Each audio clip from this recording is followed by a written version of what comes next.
ലോകകപ്പിന്റെ ക്വാർട്ടർ കാണാതെ ബ്രസീൽ പുറത്ത്. എർലിംഗ് ഹാലൻഡിന്റെ നോർവേയോട് തോറ്റത് 1-നെതിരെ 2 ഗോളുകൾക്ക്.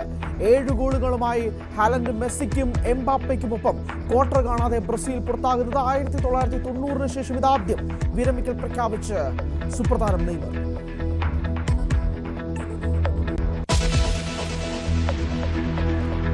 News 18 big breaking. ഇഷ്ടക്കാർക്ക് നിയമനം വിവാദത്തിൽ കൃഷിമന്ത്രി ടി സിദ്ദിഖും ശുപാർശ. ഭാര്യയുടെ ബിസിനസ് പങ്കാളി പ്രണവ് ഹരിയെ അഡീഷണൽ പ്രൈവറ്റ് സെക്രട്ടറിയാക്കാൻ വയനാട്ടിലെ കോൺഗ്രസ് നേതാക്കൾ കടുത്ത പ്രതിഷേധത്തിൽ. മുഖ്യമന്ത്രിക്ക് മുന്നിൽ പരാതി പ്രളയം.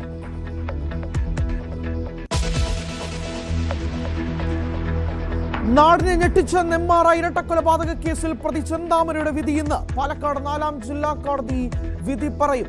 ബോയൻ കോളനി സ്വദേശി സുധാകരനും അമ്മ ലക്ഷ്മിയും കൊല്ലപ്പെട്ടത് 2025 ജനുവരി 27.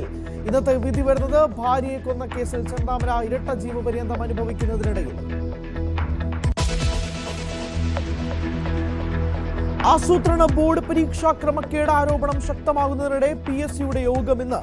നടപടിക്ക് നീക്കങ്ങളുമായി സർക്കാർ. ആഭ്യന്തര അന്വേഷണം വിജിലൻസ് SP-ക്ക് പകരം പരീക്ഷാ കൺട്രോളറെ ഏൽപ്പിച്ചതിലും വിവാദം. PSC ആസ്ഥാനത്ത് മുന്നിൽ ഇന്ന് യൂത്ത് കോൺഗ്രസ് പ്രതിഷേധം.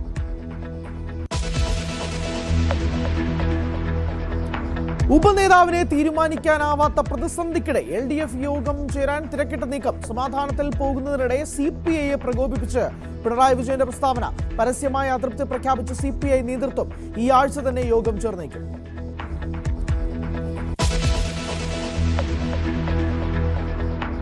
ബംഗാൾ ഉൾക്കടലിലെ ന്യൂനമർദ്ദം തീവ്ര ന്യൂനമർദ്ദമായി. സംസ്ഥാനത്ത് നാളെയും മറ്റന്നാളും ശക്തമായ മഴയ്ക്ക് സാധ്യതയെന്ന് കാലാവസ്ഥാ കേന്ദ്രം. കണ്ണൂർ, കോഴിക്കോട് ജില്ലകളിൽ ഓറഞ്ച് അലർട്ട്. 9-ാം തീയതി വരെ ഒറ്റപ്പെട്ട ഇടങ്ങളിൽ ശക്തമായ മഴ തുടരും.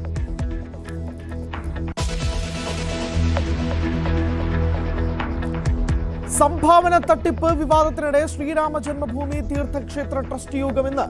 ചമ്പത്രായുടെയും അനിൽ മിശ്രയുടെയും രാജിയടക്കം ചർച്ചയ്ക്ക്. ജുഡീഷ്യൽ കസ്റ്റഡിയിലുള്ള 4 പ്രതികളെ പോലീസ് ജയിലിൽ ചോദ്യം ചെയ്യും.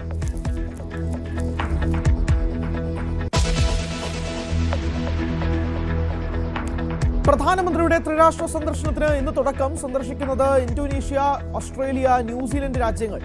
ലക്ഷ്യം ആക്ട് ഈസ്റ്റ് നയത്തിലൂടെ പൗരസ്ത്യ രാജ്യങ്ങളുമായുള്ള ബന്ധം ശക്തമാക്കാൻ.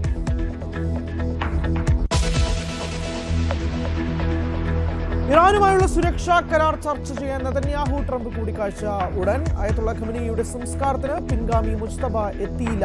മുജ്തബ മാറുന്നത് വകവരുത്തുമെന്ന ട്രംപിന്റെ ഭീഷണിയുടെ പശ്ചാത്തലത്തിൽ ഇറാനിയൻ നേതാക്കളെ ഇല്ലാതാക്കുമെന്ന ട്രംപിന്റെ പ്രസ്താവനയിൽ ശക്തമായ പ്രതിഷേധം.